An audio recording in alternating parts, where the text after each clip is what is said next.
dar inicio a esta actividad. Nos complacemos mucho desde el CELAS de darles la bienvenida y de haber organizado esta presentación del libro, que creemos que puede ser también la posibilidad para los profesionales de trabajo social de encontrar un espacio, ¿no?, donde ustedes puedan mostrar su producción.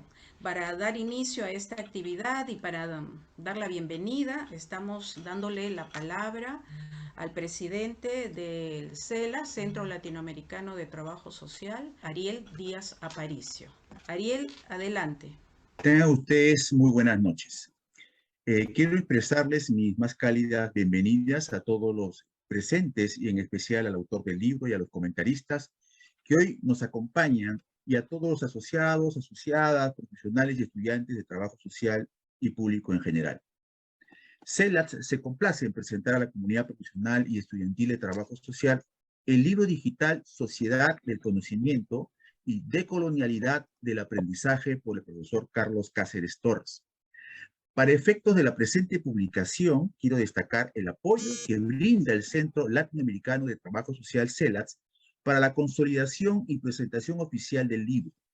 Y también hacer una mención especial para la doctora Adriana Aguiar, miembro del Consejo Directivo y coordinadora de la Comisión de Comunicaciones del CELAT, quien a manera de reflexión hace un análisis sucinto y valorativo en la presentación del libro. Y quería destacar, según comenta Adriana en el libro, que nos dice, el análisis que hace Carlos sobre los procesos concernientes a la educación busca conciliar el pensamiento crítico y la ética, ya que no siempre la práctica educativa puede considerarse praxis, en lo que cada vez más el modelo neoliberal oprime las posibilidades liberadoras que la educación pueda contener. Estas son frases muy potentes a manera de analizar el contenido del libro. Y los invito a leer porque hay mucho más. Y estoy seguro que este libro dará inicio a otras investigaciones en materia del saber educativo. Bien, finalmente quiero reiterar mi agradecimiento a todos los presentes por hacer posible la presentación del libro. Al profesor Carlos Cáceres le deseo muchos éxitos en su rol de investigador docente en la formación de los futuros profesionales de trabajo social en el Perú y América Latina. Espero volver a verlos en otras presentaciones del CELAT y que tengan una excelente jornada académica. Que Dios me los bendiga. Un fuerte abrazo y muchas gracias. Gracias, Ariel, por tus palabras. Han sido las palabras de bienvenida del presidente del Consejo Directivo del CELATS, Ariel Díaz Aparicio. Vamos a dar inicio entonces a nuestra actividad les presento a la doctora Adriana Aguiar, integrante del Consejo Directivo del CELATS y además también coordinadora de la Comisión de Comunicaciones que ha organizado este evento para todas y todos ustedes. Adelante, Adriana. Adriana va a conducir y además también va a participar como parte de los comentaristas. Adelante, Adriana. Gracias, Leticia, muchas gracias. Buenas noches con todos. Gracias, Ariel, por las palabras, la bienvenida. Yo voy a comentar un poquito antes de presentar a las personas el desarrollo de nuestra actividad. Primero, nosotros vamos a tener la presentación del libro con Carlos. Después pasamos a los comentarios con Mariela Barzán, Jorge García y Edson Mendiolaza. Luego después vamos a tener los comentarios del autor a modo de respuesta a los panelistas y también a los participantes que quieran o indiquen alguna inquietud, alguna pregunta. Y después tenemos el agradecimiento y el cierre de la presentación. Voy a presentar ahora a las personas. Carlos Cáceres Torres es trabajador social, es magíster en Sociología de la Educación, es egresado del doctorado en Ciencias Sociales y es bachiller en Educación por la Universidad Nacional Mayor de San Marcos. Es docente e investigador en la Facultad de Ciencias Sociales de la Universidad Nacional Mayor de San Marcos. Es miembro de los grupos de investigación Políticas Sociales del Perú y Política Social Solidaria de la Universidad Nacional Mayor de San Marcos. Ella es responsable de los proyectos de investigación por el VRIP en los años de 2017, 2018, 2019 y 2020. Y es gestor público con una amplia actividad profesional en el sector, tanto en ministerios como en gobiernos locales. La psicóloga y magíster Mariela Bazán Mancera es psicóloga social, es magíster en gestión gubernamental y desarrollo con más de 15 años de experiencia profesional en el diseño, implementación y seguimiento de políticas y programas relacionados a educación, salud y desarrollo social. El magíster Jorge García Escobar es profesional de trabajo social, director y docente de la Escuela Profesional de Trabajo Social de la Universidad Nacional Mayor de San Marcos. Es licenciado en Trabajo Social en la Universidad Nacional Mayor de San Marcos y es máster en Trabajo Social con orientación en Gestión del Desarrollo en la Universidad Nacional Autónoma de Honduras. Otro de nuestros invitados comentaristas es el ingeniero Edson Mendiolaza. Edson es un profesional en computación con experiencia en creación de software y en docencia universitaria, inmerso en una investigación para mejorar las habilidades de programación de los estudiantes y también concluyendo una maestría en docencia en educación superior. Realizó trabajos profesionales de desarrollo de software y asesoría y tiene interés por la robótica y la inteligencia artificial y también por el aprendizaje temprano. Antes de pasar la palabra a Carlos, yo voy a hacer un breve comentario sobre dos conceptos centrales que discute el autor, porque en ese periodo en que yo hice la presentación, el prólogo de su trabajo, de su libro, muchas personas empezaron a preguntarme qué era la colonialidad y qué era la decolonización. Entonces, del propio autor que desarrolló el concepto de colonialidad, yo les voy a pasar la definición y después la definición de lo que es decolonialidad para que nosotros podamos entender mejor lo que nos va a explicar Carlos y después lo que van a comentar las otras personas. Entonces, Aníbal Quijano, cuando propone ese concepto, él dice lo siguiente: la colonialidad es uno de los elementos constitutivos y específicos del patrón mundial de poder capitalista. Se funda en la imposición de una clasificación racial, étnica de la población del mundo como piedra angular de dicho patrón de poder y opera en cada uno de los planos, ámbitos, dimensiones materiales y subjetiva de la existencia cotidiana a escala social. Se origina y se mundializa a partir de América, con la Constitución de América Latina, y en el mismo momento y en el mismo movimiento histórico, el emergente poder capitalista se hace mundial, con sus centros hegemónicos se localizan en zonas situadas sobre el Atlántico, que después se identificarán como Europa, y con ejes centrales de su nuevo patrón de dominación se establecen también la colonialidad y la modernidad. En otras palabras, con América Latina el capitalismo se hace mundial, eurocentrado, y la colonialidad y la modernidad se instalan hasta hoy como los ejes constitutivos de este específico patrón de poder. Entonces, la colonialidad del poder trae por ende, la colonialidad de todas las demás dimensiones de la vida social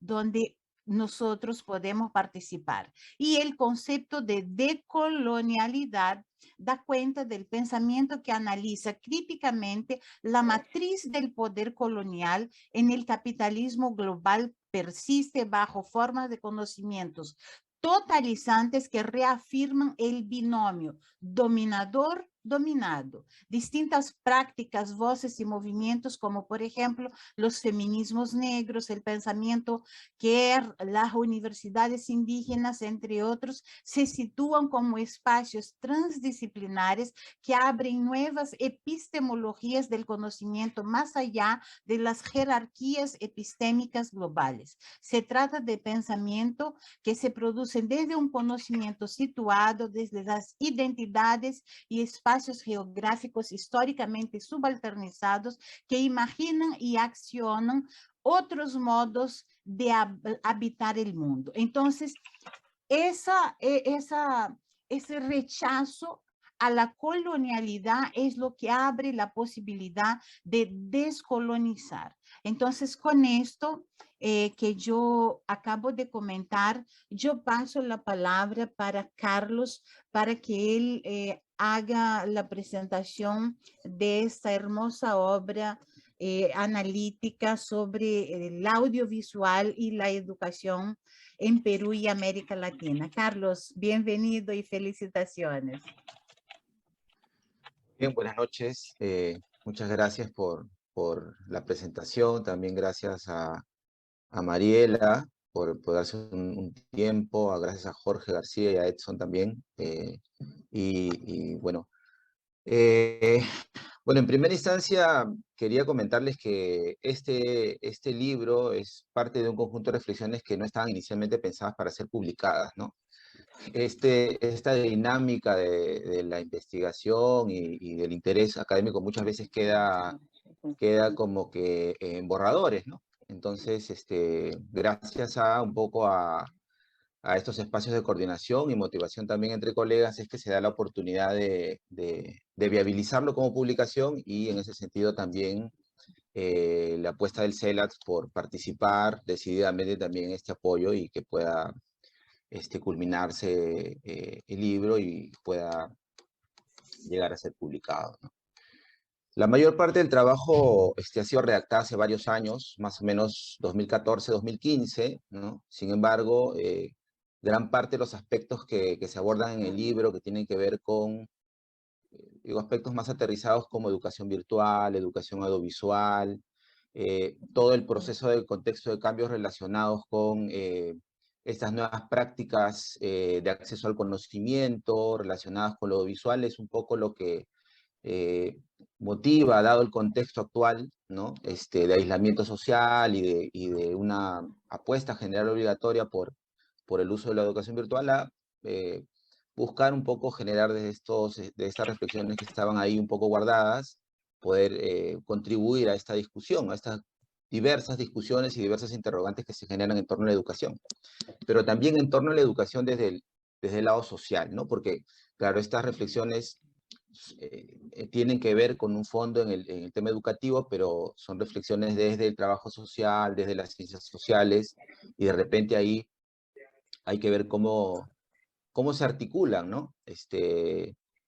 Entonces, un poco el marco contextual que plantea el libro es este proceso de sociedad informacional que plantea Castells, que es un momento de alto flujo de información, ¿no? Que se caracteriza porque gran parte de la información y del conocimiento de la humanidad se encuentra en línea, se encuentra en la red, y que además gran parte de ese conocimiento está libre y es gratuito, ¿no? Digamos, ese marco, ¿no? En ese mismo marco también de estas últimas décadas, el crecimiento exponencial de las TICs, de las tecnologías de información y comunicación, que han generado un conjunto de cambios, ¿no? Estas tecnologías que han permitido el acceso a comunicación, a vernos a través de un video, a tener teléfonos inteligentes, han cambiado también las prácticas sociales, ¿no? Y han cambiado las prácticas sociales redefiniendo un poco también la forma en que vivimos, ¿no? Quienes pasamos los 40 años como yo, que estoy más cerca de los 50, por ejemplo, podemos recordar que en los años 90, por ejemplo, teníamos unos, o bueno, no sé si teníamos, pero ya aparecían estos teléfonos, ¿no? Tipo ladrillo, ¿no? Y que a las justas podías llamar, ¿no? Y la mayoría tenía teléfonos prepagos, ¿no? O sea, de ahí el cambio paulatino, ¿no? De las TICs, aparece el correo electrónico gradualmente, no hemos entrado directamente, el correo electrónico lo veías cada tantos días, ¿no? Ahora es automático, ¿no? Comenzaban a aparecer las primeras páginas web, los blogs, era todo como que muy plano todavía, ¿no? Pero fue evolucionando, ¿no? Y hemos ido llegando a una realidad mucho más cercana a la ciencia ficción que veíamos en la televisión en los años 80 y 90, ¿no? Esta posibilidad de tener videollamadas con la familia y alguien está en Perú y alguien está en Europa era algo de la ciencia ficción, hoy día es parte de la realidad. Entonces, este conjunto de cambios que han modificado las formas en que nos relacionamos es la realidad para los niños, ¿no? Es la realidad para nuestros jóvenes, o sea, están creciendo en esta nueva realidad de alto flujo de información, están creciendo en esta era del video, ¿no? Entonces, los jóvenes de hoy saben y tienen conciencia que pueden ser potencialmente vistos, que pueden ser potencialmente grabados, que pueden grabar, que pueden compartir, ¿no? Y nos encontramos en el marco de una sociedad en el que potencialmente cualquier persona en la calle podría utilizar su teléfono celular, grabarnos o grabar cualquier situación cotidiana y subirla a la red, ¿no? Entonces, eso es algo que ya ha modificado la forma en que nos relacionamos, ¿no? Entonces, las redes sociales se han convertido en la actualidad en un espacio que se relaciona con el prestigio social, ¿no? Si antes los jóvenes buscaban en el espacio de la socialización formas de acceder al prestigio social a través de un poco la popularidad, entre comillas, hoy el contar con más vistas, con más likes, ¿no? Y con más presencia en la red, se genera un mayor prestigio, ¿no? El no estar conectado es lo contrario, ¿no? Entonces, incluso ya no importa cómo participas de estos espacios, sino más bien importa, lo importante pareciera ser el estar presente en la red, ¿no? Entonces, hay una priorización de los fines sobre los medios, ¿no?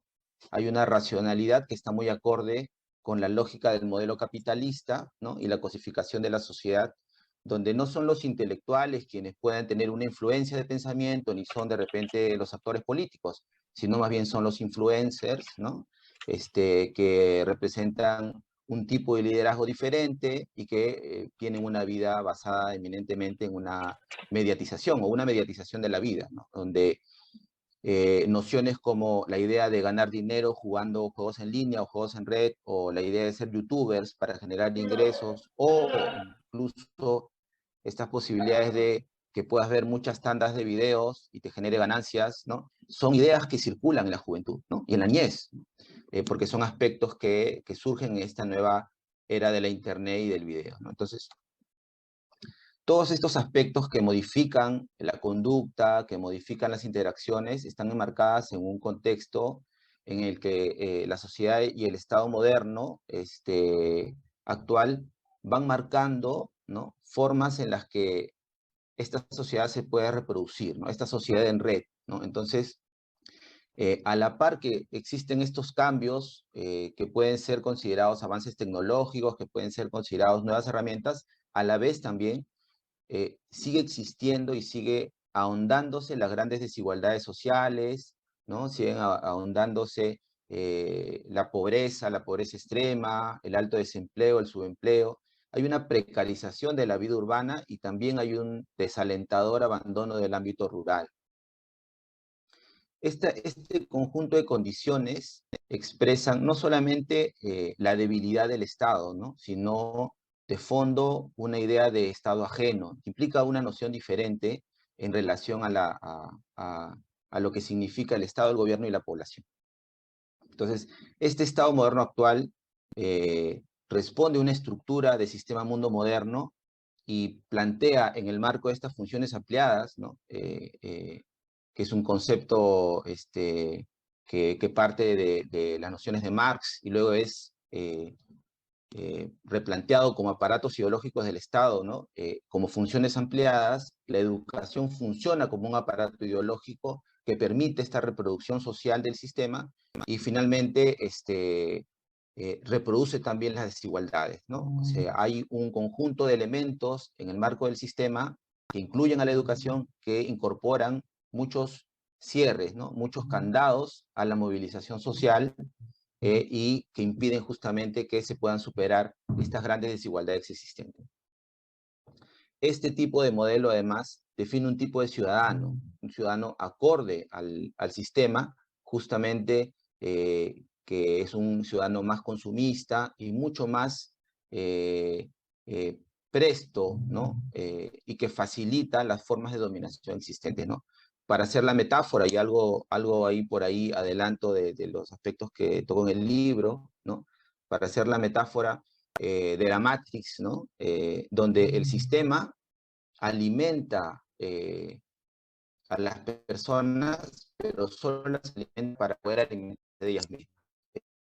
Es de dominación que finalmente parte de estas condiciones precarias de la vida social, ¿no? Es un poco cuando, por ejemplo, Hannah Arendt reflexiona en relación a cómo se dan las condiciones para que el imperialismo se convierta en totalitarismo, habla de un conjunto de condiciones de precarización que obligan a las personas a tal nivel a tal nivel de complicaciones para subsistir, que entonces no quedan más fuerzas ni espacios para poder participar de la vida política, participar de una perspectiva crítica, sino más bien que están abocados a tratar de absolver las condiciones de subsistencia, ¿no? Que es el espacio preciso para poder, digamos, desarrollar y seguir perfeccionando a través del Estado las condiciones de dominación. Entonces, en este mismo contexto también, la pandemia, ¿no?, nos ha obligado a tomar un conjunto de medidas, ¿no? Entre ese conjunto de medidas, el aislamiento social ha obligado que se incorpore la educación virtual y que se incorpore la educación a distancia, ¿no? Entonces, estos nuevos parámetros que se dan de manera obligatoria han incorporado el uso del video como un elemento esencial del proceso, ¿no? Pero ya el video asincrónico, pero también sincrónico, ¿no? Entonces, hay un proceso en el cual se ha generado un avance a pasos agigantados de lo que de repente hubiéramos estado viendo en el 2030 o pasado del 2030, ¿no? Hoy se ha avanzado quizás por lo menos unos 10 años de desarrollo en aplicación e integración de estos nuevos avances a la vida diaria, a la vida cotidiana. Las personas están trabajando a distancia, los estudiantes también lo hacen, en la educación básica, también en la educación universitaria. Entonces, hemos tenido que adaptarnos rápidamente para que comience todo a funcionar, y entonces estos 2 años que han permitido estos cambios son claves para poder entender lo que viene, ¿no? Para poder entender lo que viene y cómo podríamos pensar, repensar la educación, ¿no? Entonces, la cuestión que aquí abordamos es el proceso educativo bajo estos parámetros, bajo este contexto, bajo este proceso de transición de la sociedad, este conjunto de cambios, este conjunto de aspectos de precarización de la vida social, ¿no? Pero también este conjunto de avances tecnológicos que parece que coinciden con el modelo, que facilitan las formas de dominación, pero también podrían posibilitar grietas, ¿no? Grietas de desarrollo o grietas para poder cuestionar un poco cómo se están dando, ¿no? Entonces, es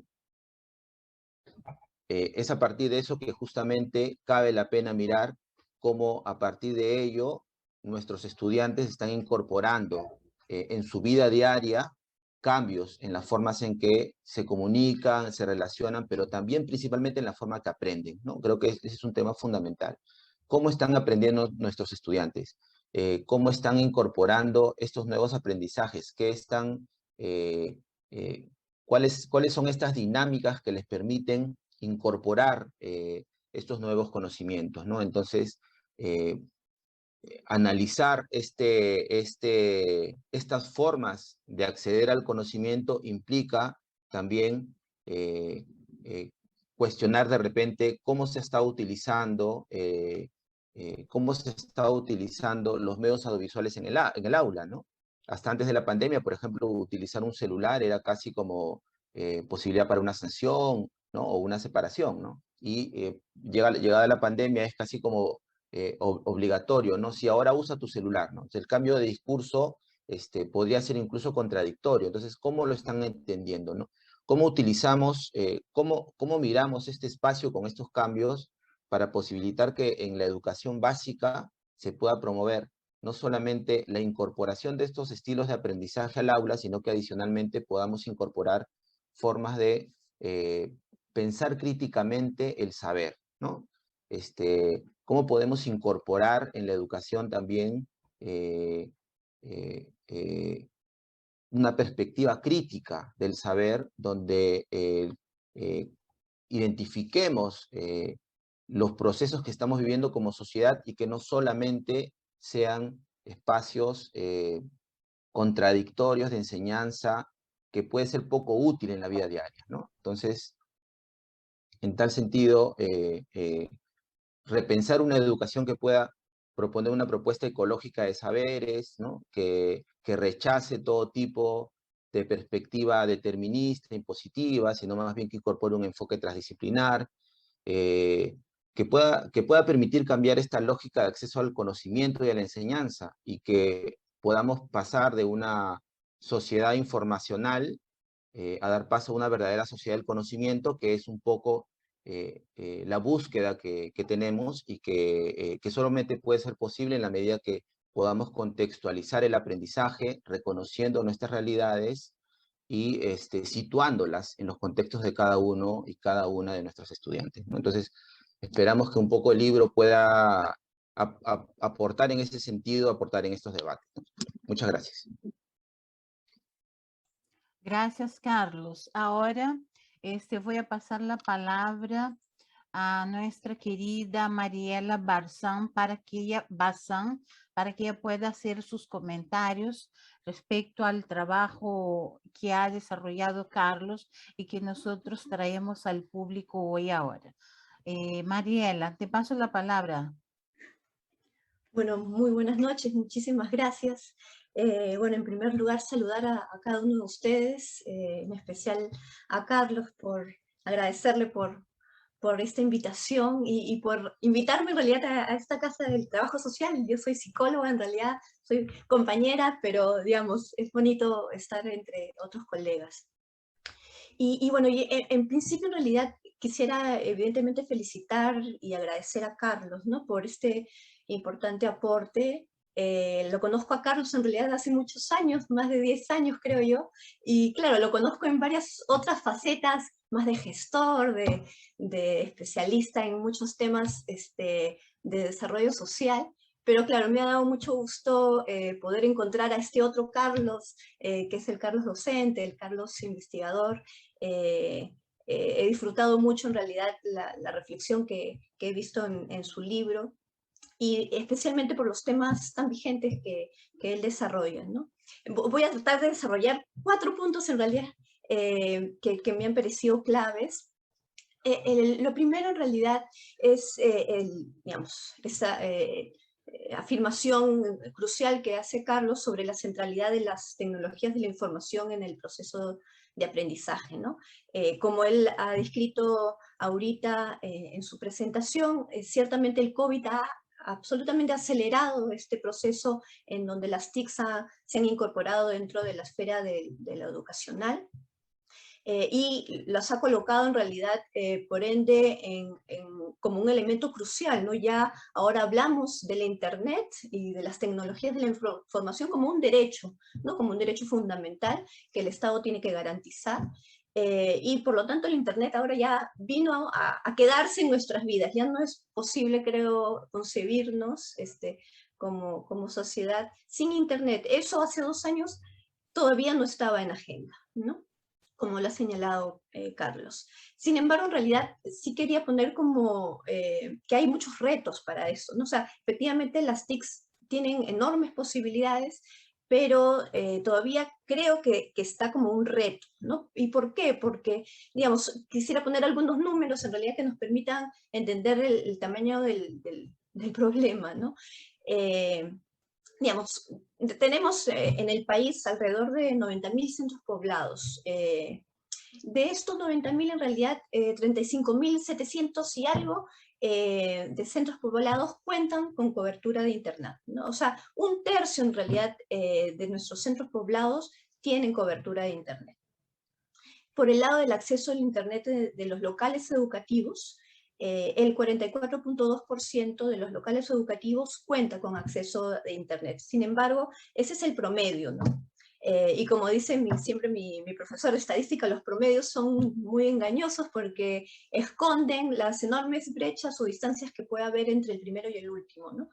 Y efectivamente ese promedio de 44.2 ciertamente esconde las brechas que existen, por ejemplo, entre zonas urbanas y rurales, ¿no? Las zonas urbanas tienen el acceso de los locales educativos es 67.1, mientras en las zonas rurales es el 30%. Y ese porcentaje de 60-30, o sea, casi el doble, se repite en realidad si hacemos el análisis por quintiles de pobreza, ¿no? Entonces, bueno, el último dato que quería dar es el acceso a Internet de las familias, ¿no? En Lima Metropolitana eso es el 66.6%, en el resto urbano es de 47.4%, sin embargo, en las zonas rurales este porcentaje cae abismalmente a 9.9, casi 10%, ¿no? Y entonces, si bien estos números seguramente puedan haber variado algo porque son del 2020, sin embargo, creo que expresan el tamaño del problema, el tamaño del reto, ¿no? Lo grande y lo costoso que va a implicar a hacer un cambio real en términos del acceso al Internet, ¿no? Y por lo tanto, si bien su influencia potencial es muy grande, quedan todavía muchos esfuerzos e inversiones por realizar para cortar esta brecha digital que existen entre los peruanos, bueno, y en general en el mundo global, ¿no? Si queremos realmente que las tecnologías de la información puedan influir en la vida nuestra, pero especialmente transformar la educación, que es uno de los, digamos, de los aportes que da el libro, ¿no? Y además, cuidando de que este acceso no incremente en realidad la exclusión de miles de peruanos que por distintos motivos hasta ahora no van a tener el acceso, ¿no? Entonces, ¿cómo hacer que el acceso al Internet, a las tecnologías, no sea un motivo más de exclusión? Es parte, creo, del desafío y que lo plantea Carlos en su libro, ¿no? El otro tema que me gustó muchísimo, que creo que lo han venido discutiendo al inicio de esta reunión, es el tema de la colonialidad de la tecnología. Definitivamente no podemos negar, como lo reflexiona Carlos en su libro, que exista una intención muy fuerte por parte de distintos grupos de poder de apropiarse del conocimiento y de la tecnología para influir en otros, para captar o ganarse a las personas a sus causas, ¿no? A sus valores, a sus intereses. Eso es innegable, ¿no? Esto es un poder que existe y que lo vemos en realidad en muchas situaciones, pero creo que cada 5 años con las elecciones presidenciales lo sufrimos y lo padecemos con mucha más intensidad, ¿no? Sin embargo, en realidad lo que quería plantear es que seguramente esta afirmación puede ser relativa o tener sus límites, ¿no? En la medida que la tecnología y los productos audiovisuales, que es, digamos, parte de la propuesta del libro, ya no se producen solo a partir de estos grupos de poder, sino, digamos, ahora Facebook, TikTok, Twitter, ¿no es cierto? Cualquiera que tenga un teléfono inteligente puede ser capaz de elaborar, construir mundos alternativos de información y de reflexión, además, ¿no?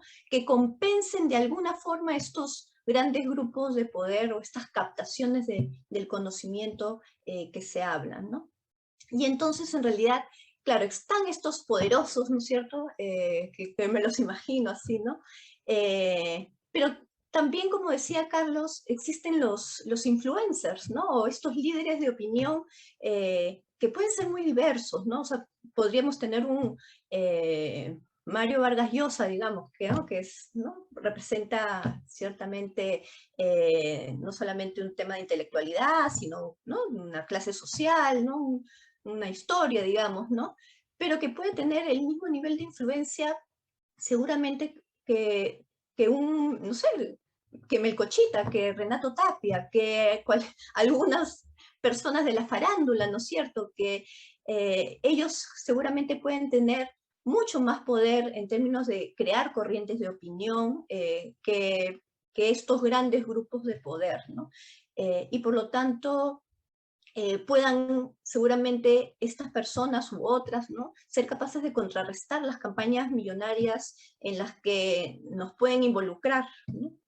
Por lo tanto, en realidad parte de esta discusión es que efectivamente existe esta colonialidad, ¿no? Eso es innegable, pero creo que existe permanentemente espacios, corrientes de rebeldía, de romper las cadenas, de relativizar ese poder que está ahí permanentemente y que muchas veces gana en nuestro país y en el mundo, ¿no? Entonces ahí seguramente Carlos nos pueda dar también una opinión sobre eso, ¿no?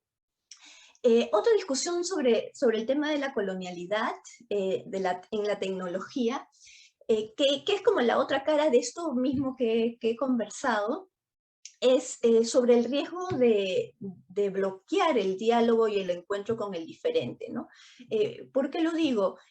Estos grupos de poder en realidad no solo quieren influir porque tienen intereses económicos, digamos, ellos crean una realidad y se la creen, digamos, creen que es verdadera, que se creen, como dice en el libro de Carlos, portadores de una verdad, ¿no? de la última palabra, y por lo tanto en realidad empiezan literalmente jornadas de evangelización, de adoctrinamiento, porque obviamente uno no sabe y ellos sí saben, y por lo tanto en esa posición no solamente es un tema de imponer, sino en esa posición es imposible el diálogo, es imposible la reflexión o la crítica, ¿no? No existe en realidad la posibilidad de que el otro diferente pueda tener una partecilla de verdad o pueda de repente a partir de su experiencia ver las formas de manera diferente, ¿no? Eso no es posible o eso no existe en este mundo de grandes poderes, ¿no? Por lo tanto, el reconocimiento de la experiencia del otro, la posibilidad de dialogar, encontrar puntos medios, se hace casi imposible en estas dimensiones de colonialidad, ¿no? Y eso creo que nos pasa, nos sucede, es una cosa permanente en el país que creo que se ha agudizado en este tiempo. Otra cara de la colonialidad que creo que existe en nuestra educación, por ejemplo, son ejemplos, digamos, ¿no? Es que cuando queremos que nuestra educación y nuestros alumnos tengan un solo texto escolar, ¿no? Un texto único, en donde obviamente como es un texto único, se diga la verdad, en donde se desarrolla la verdadera historia del Perú, donde está la historia oficial, evidentemente, la historia que se escribe obviamente por parte de los vencedores seguramente, y eso, digamos, esta reflexión que hace Carlos en su libro me hizo recordar mucho en general estas discusiones que son permanentes, ¿no? Con respecto al tema del conflicto armado interno, ¿no es cierto? Al discurso oficial o no oficial, a las discusiones entre el discurso, entre comillas, oficial de las Fuerzas Armadas, y la verdad que se describe en los testimonios de la Comisión de la Verdad, ¿no? Entonces, ¿cómo hacer que esta experiencia pueda ayudar a que seguramente no es que uno u otros no tengan o tengan la verdad? ¿Cómo hacer que de repente cada uno de ellos pueda tener un pedacito de verdad? Esos son, creo, reflexiones también que creo que el libro plantea, ¿no? Y otra, digamos, parte de este tema de la colonialidad que no quería dejar de decir es sobre el dominio del idioma español, ¿no? En la mayoría de nuestros textos, de nuestros medios y materiales audiovisuales, hay una sola forma de informar, de comprender, de expresarse, ¿no? Que evidentemente se impone, ¿no? Que niega y creo que en muchos casos desvaloriza las otras formas de expresarse, de hablar, de comunicar, ¿no? Y eso, ¿por qué es clave o es tan dañino? Es especialmente en un país como el nuestro, un país plurilingüístico, ¿no es cierto? Este tema creo que es clave poderlo reflexionar y por eso es importante en realidad esta reflexión que hace Carlos sobre el tema de la colonialidad del conocimiento, ¿no? Y ahí entonces quiero entrar al tercer tema, que es el tema de las TICs y su rol en la educación, ¿no? Que ya es obviamente entrar un poco más de lleno a la reflexión del libro. Y como lo ha señalado Carlos, es indiscutible esta importancia en los procesos de aprendizaje, más a partir, efectivamente, como señala, a partir de la pandemia, ¿no es cierto? En ese sentido, las experiencias como Aprendo en Casa, u otras experiencias previas, como lo ha reseñado Carlos, como el programa Huascarán o lo de Pronascap, ¿no? Han sido intentos, creemos, valiosos en realidad para poner en discusión este rol de las TICs en los procesos de aprendizaje. Sin embargo, claro, parte de lo que plantea el libro es, ¿realmente contribuyeron al proceso de aprendizaje? ¿En qué o para qué contribuyen en general las TICs, ¿no? Y ahí creo que Carlos desarrolla, bueno, varias cosas, pero uno de los temores que él plantea o limitaciones que él plantea con respecto al uso de las TICs en el ámbito educativo es que se usen únicamente para acceder o para sumar a la información y el conocimiento de los temas a tratar, ¿no? Descuidando evidentemente el componente reflexivo y crítico de procesar la información obtenida, ¿no? Entonces, eso evidentemente es efectivamente un riesgo porque cualquier herramienta, si no se sabe para qué se quiere incluir, en este caso en una sesión de aprendizaje, se puede convertir más en un fin que en un medio para lograr que los alumnos aprendan, ¿no? Y entonces el material audiovisual puede ser en realidad una forma de romper en realidad quiero usar un término de él, como una jaula simbólica. Me gustó mucho esa palabra que usa, o digamos, jaulas cognitivas, ¿no? En la medida que el aprendizaje se limite al aula o se limite a lo que el docente pueda decir, o lo que en este caso el texto escolar pueda decir, ¿no?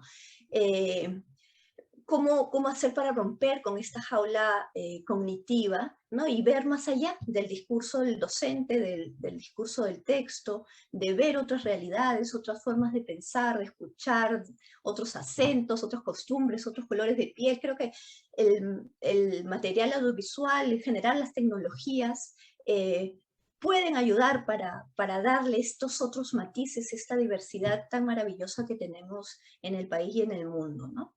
Y por ende, por lo tanto, construir el pensamiento crítico, que es parte de las preocupaciones importantes que desarrolla el libro, ¿no? Sin embargo, para eso hay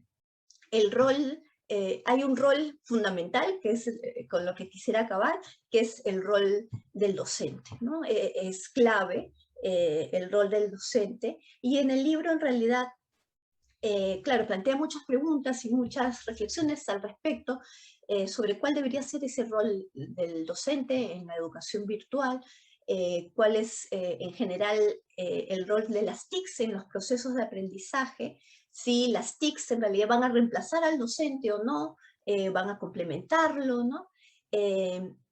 Y entonces ahí, digamos, una idea clave que creo que repetimos a diario, muchas de las personas que estamos en el sector o que trabajamos en el sector educación, es que no es posible que haya ninguna reforma de la educación sin una reforma docente o una reforma de la docencia, ¿no? Hay una idea muy dura que está en el libro, así porque Carlos es así firme siempre, pero creo que es muy válida, es muy potente, ¿no? Dice, la realidad es simplemente que los maestros solo serán capaces de fomentar el pensamiento crítico en la medida en que ellos mismos piensen críticamente.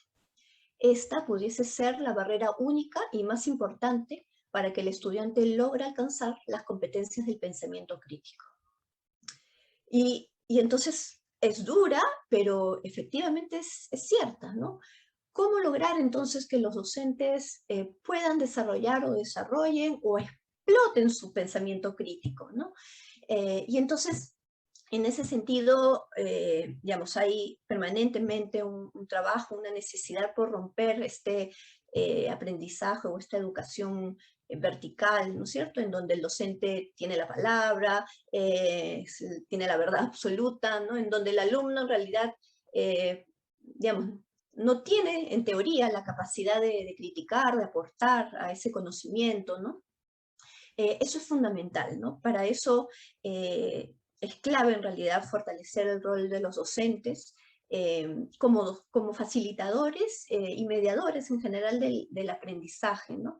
Y eso va a implicar, por supuesto, un cambio muy importante en la formación del docente, ¿no? Es clave, en realidad, pensar en la formación del docente.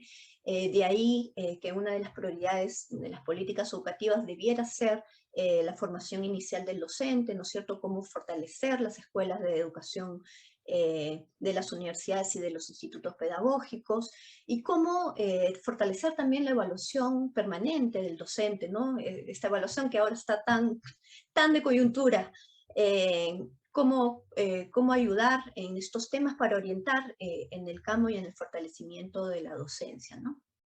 Y en ese sentido, entonces, el componente audiovisual puede ser una herramienta muy importante para esta reflexión, ¿no? Y entonces, en general, creo que el libro ha ido trabajando varios aspectos que en el fondo lo que buscan es desarrollar alumnos o personas más críticas, ¿no?, capaces de aportar, de investigar, de construir nuevos conocimientos, ¿no? Y esto, al final de cuentas, es clave para la construcción de ciudadanos, ¿no?, de ciudadanos más críticos a su realidad política, social, económica, ¿no?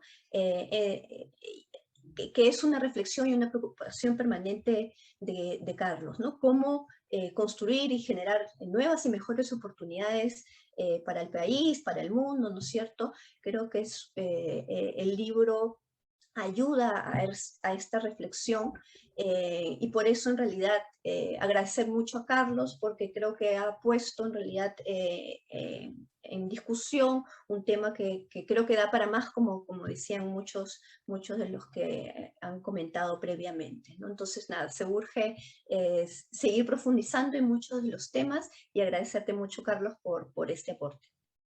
Y agradecer a todos en realidad por el espacio. Muchas gracias.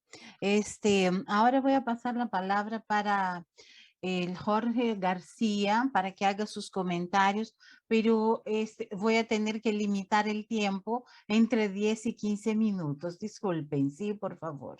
Gracias. Jorge, te paso la palabra. Bueno, buenas noches. Muchas gracias por la invitación a comentar el libro de Carlos. Es muy interesante porque Carlos es profesor permanente de la Universidad Nacional Mayor de San Marcos de la Escuela de Trabajo Social, y con esta publicación es el quinto maestro, el quinto profesor de la Escuela de Trabajo Social que desde el 16 de marzo del año pasado, es decir, en tiempo de pandemia, han lanzado libros, ¿no? Eso Eso me parece realmente interesante, potente y digno de tenerlo en perspectiva.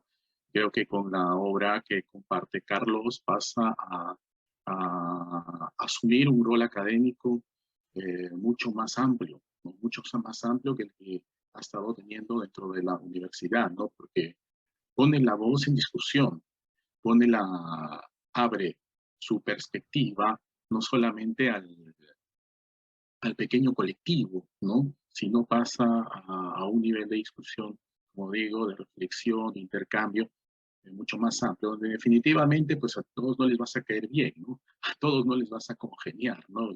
Cuando pasas a un nivel realmente de pensamiento crítico, de comportamiento crítico académico, pues entras al debate abierto y ahí es donde realmente se ve si las obras sirven o no. Bueno, yo como tengo muy poco tiempo, voy a sintetizar esto a ver si puedo, muchas cosas que me han generado el conjunto de ensayos que constituye este libro, ¿no? Lo primero, y para no repetir también lo ya mencionado, tratando de sacarle el jugo y exprimir al máximo el texto, lo primero que me vendría a la mente es esta actitud tan sentipensante y didacto-biográfica de Carlos en el texto, ¿no? El inicio me parece lindo, ¿no? El inicio del texto, el primer capítulo, me parece significativo, porque él cuenta cómo este estudiante de la educación básica, cómo se va encontrando en ese contexto, ¿no? Yo digo que su experiencia, su discurso en primera persona, va visibilizando de alguna manera la trayectoria en 3 tiempos de una de las revoluciones que nadie soñó, ¿no? Y ahí me estoy agarrando un poco del texto de Fernando Mire, La revolución que nadie soñó, ¿no? Donde justamente habla de una de estas revoluciones, sui generis, es la que es de 3 tiempos y que inicia en la década de los 80 con la revolución de la informática, luego en la mediados de la década de los 90 la revolución del Internet, y luego en la primera década de este siglo, la revolución de las redes sociales, pero que en realidad terminan completándose con la denominación la revolución digital, ¿no? Entonces, este proceso de transformación que pasa desapercibido, que pasa como cotidiano, que no se parece mucho al concepto de revolución que cientistas sociales, más en orientaciones de perspectivas críticas, sobre todo marxianas, entendían, va a ir desplegándose, ¿no? Va a ir desarrollándose, no lejana, no distante de la desigualdad, ¿no? Como cuando él plantea que al inicio todas estas cosas, no, el software venía como con el hardware, ¿no? Pero luego el software comienza a separarse, comienza a volverse costo, y luego nuevamente aparece el software libre como una manera, una forma de democratizar de alguna manera los procesos de acceso a la tecnología. O sea, me parece bien interesante cómo desde una perspectiva personal va leyendo este proceso que muchas veces hasta ahora no entendemos ni como revolución, ni como actualidad, ¿no? Ni como elemento de redefinición de las tramas de relación en la sociedad. Ahora, una segunda idea que se me genera a partir del texto y vinculado con esta primera de la trayectoria en 3 tiempos de una de las revoluciones que nadie soñó, es esta de repensar nuestra vida, reinventar nuestra vida sin temor a la prohibición, sin temor a lo prohibido. Y lo prohibido no lo estoy volviendo algo mórbido, como mucha gente podría pensar, sino lo estoy razonando en función a pensamiento, a no tener temores, a encontrar, a buscar entradas novedosas, ¿no? Ponernos a analizar cosas desde nuestro self, desde nuestra personería, desde nuestra identidad de trabajadores sociales, que quizás algunos dirían, no, pues eso como en mi época, ¿no? Eso es compartimentalizado, ¿no? Eso no es trabajo social. ¿Cómo vas a analizar estas transformaciones, la decolonialidad, esa visión parcializada, esa visión de cubículos profesionales que tanto daño nos ha hecho, ¿no? Que tanto nos ha limitado, no solamente a nosotros, sino a todo el ámbito de investigación, de producción del conocimiento de las ciencias sociales, ciencias humanas, ¿no?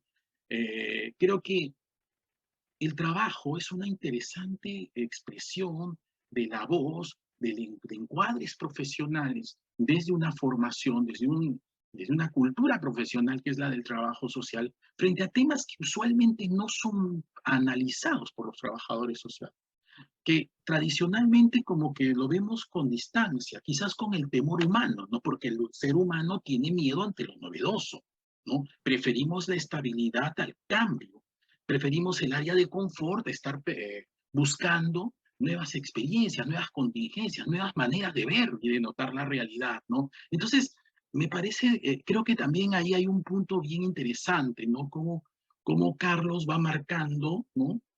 Utilizando una perspectiva interdisciplinaria definitivamente, va marcando pautas en un trabajo que obviamente está centrado en la labor formativa, pero la labor formativa, la labor educativa también hace parte del trabajo social, en estos límites, en estas fronteras que se desdibujan en estos, especialmente en estos tiempos, y que no nos prohíbe, ¿no? No nos limitan a simplemente estar repitiendo cual recetario lo que es parte quizás de la trayectoria, de la tradición del trabajo social de décadas anteriores, ¿no? Entonces me gusta mucho esto segundo. Luego, como parte de estas entradas alternas que nos propone, está esta asunción, esta revisión que hace del paradigma de la complejidad, ¿no? Retomando mucho a Edgar Morin, ¿no? Frente al paradigma simplista. Esto me parece significativo, ¿no? Porque Carlos lo plantea de cara a estos procesos, a esta trayectoria de 3 tiempos, a los procesos de despliegue de las nuevas TICs, ¿no? Y esto de lo de colonial que ya se ha mencionado, ¿no? Para entender tanta complejidad, para entender en una visión de totalidad que todavía pueda ser significativa, que todavía pueda darnos detalles, necesitamos entrar a un paradigma de complejidad. Y si no te gusta el paradigma de complejidad, pues busca paradigmas críticos y busca paradigmas rupturantes, ¿no? Pero lo que no tenemos que hacer y lo que no tenemos que permitir es seguir con paradigmas simplistas, ¿no? Paradigmas simplistas, o sea que piensan que la realidad es algo simple, que está articulado simplemente como si fuera una estructura de Lego, como un rompecabezas armado, ¿no? Y que muchas veces además en el trabajo social se pueden vincular con lo que Martínez Rabanal dice las epistemologías carencialistas, ¿no? Las epistemologías carencialistas. ¿Qué quiere decir esto? Pensar que nuestro conocimiento, nuestra intervención, nuestro proceso de investigación siempre tiene que aflorar la carencia, aflorar solamente los problemas, ¿no? O sea, volver sobre asuntos que sí son realidades, ¿no? Pero que pueden terminar denotando incapacidad de las poblaciones para poder afrontar, para poder luchar, para poder subvertir, ¿no? Porque de alguna manera nuestras poblaciones no solamente son un conglomerado de carencias, ¿no?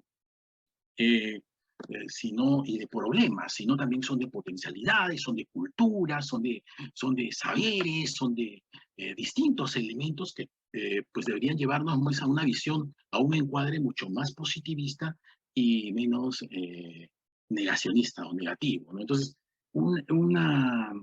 esta idea, por ejemplo, de la búsqueda paradigmática, creo que es muy importante. La, buscar otras entradas que puedan ser medios, que puedan ser posibilidades para rupturas de todas aquellas cosas que menciona también en el trabajo Carlos, ¿no? Como por ejemplo esto de la compartimentalización que les había dicho, ¿no? La idea de pensar el trabajo social como un gueto profesional, la idea de pensar al trabajo social de manera esencialista, como algo que tiene como que algo mitopoyético, ¿no? Como que el trabajo social llega a ciertos límites y de ahí no puede salirse porque no, zapatero a tu zapato, ¿no? Y de entender que si la realidad es integral, que la realidad es compleja, entonces el trabajo social también tiene que ser complejo, el trabajo social, tal como manda Immanuel Wallenstein para el tema de las ciencias sociales, pues se tiene que abrir un trabajo social que se pueda abrir y que pueda tener también, pueda retomar, ¿no? Los distintos marcos analíticos y praxeológicos que les sean útiles perfectamente a sus mejores horizontes, como son esto de la transformación social y el cambio social. Ruptura también con todas estas perspectivas negacionistas, ¿no? Perspectivas negacionistas, o sea, estas que descalifican, ¿no? Que desigualan, pero que además mandan al olvido, como cuando retoma este concepto tan interesante de Sousa Santos del epistemicidio, ¿no? El epistemicidio, o sea, esto de pensar con epistemologías occidentales, con marcos analíticos paridos de Occidente, pero desconocer, invalidar, marginar, eh, caricaturizar, ¿no? Las epistemologías de nuestros pueblos autóctonos, nuestros pueblos originales, ¿no? O sea, la idea de esto, por ejemplo, de la negación de campos, negación de aspectos a reflexionar, que además va de la mano con esto que yo lo relaciono básicamente con el epistemicidio. También que marque la ruptura con algo que él también trabaja en el texto, retomando Byung-Hun Chan, este coreano, de las sociedades del rendimiento, ¿no? ¿Cuántos de nosotros en el trabajo social, que a veces nos sentimos tan contentos del campo profesional que tenemos amplio, complejo, potencial, ¿no?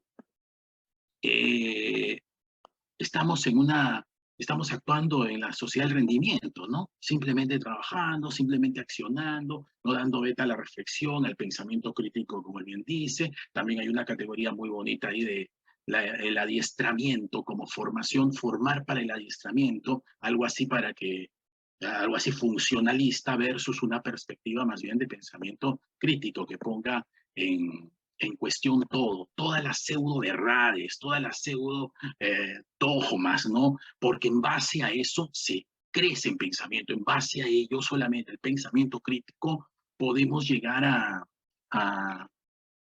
generar propuestas novedosas y poder articular, realmente contrastar, filtrar, ¿no? Oponer marcos teóricos para llegar a lo que pueda ser más productivo, más potencial, más útil para nuestra labor académica, ¿no? Luego esto relacionándolo ya con el trabajo social y para ir terminando, me gustan las voces disidentes que están implícitas en el texto, ¿no? Yo creo que ahí hay mucha disidencia, ¿no? ¿Qué quiero decir?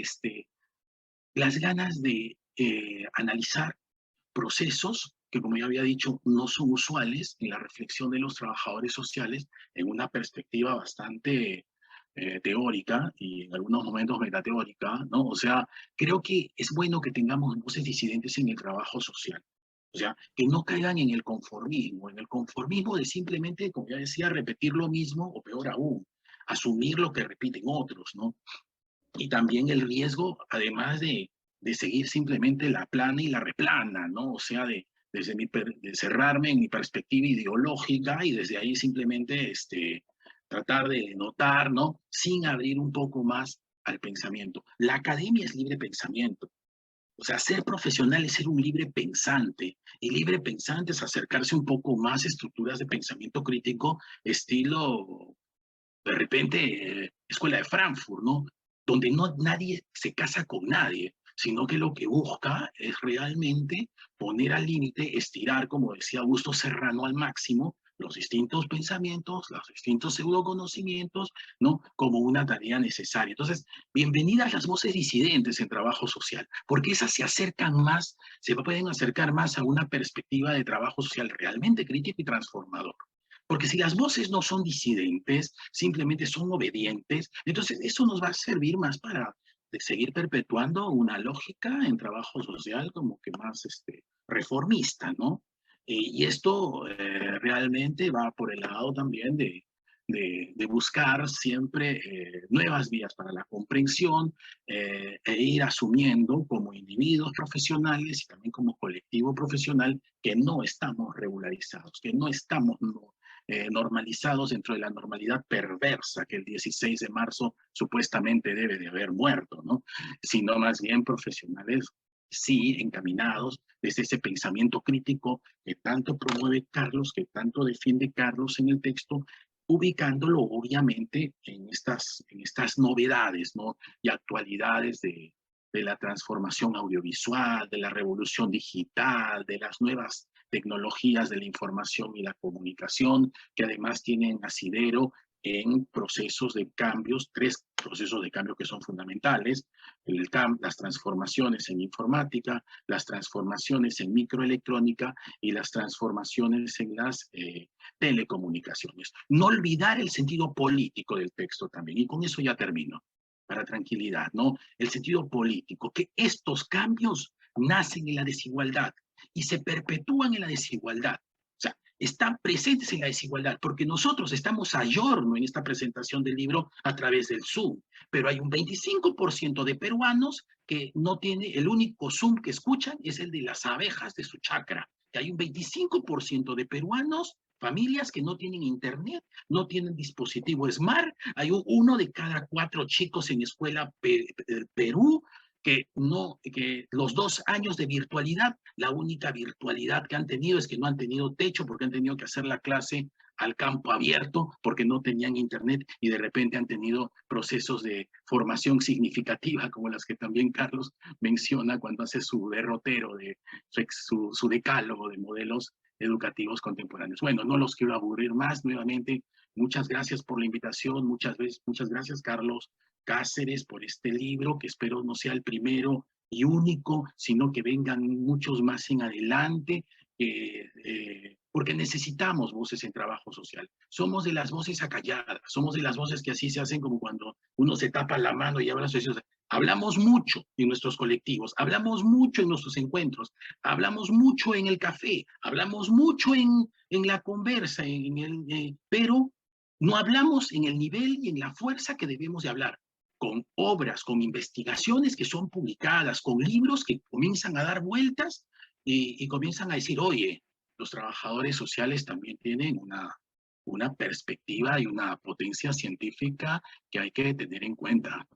Muchas gracias.